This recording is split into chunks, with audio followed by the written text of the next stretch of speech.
Pěstování rýmovníku je úplně jednoduchá věc, stačí si jenom nastříhat řízky, které můžeme dát do vody anebo sázet rovnou.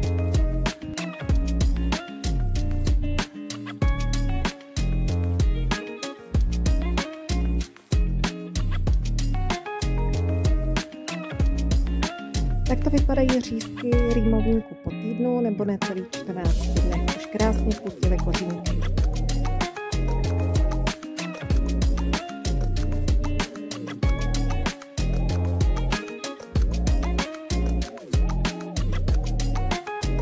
Na dno květináčku dáme keramzit, který propustí vodu, a posléze zeminu pro pokojové rostliny anebo substrát pro pokojové rostliny.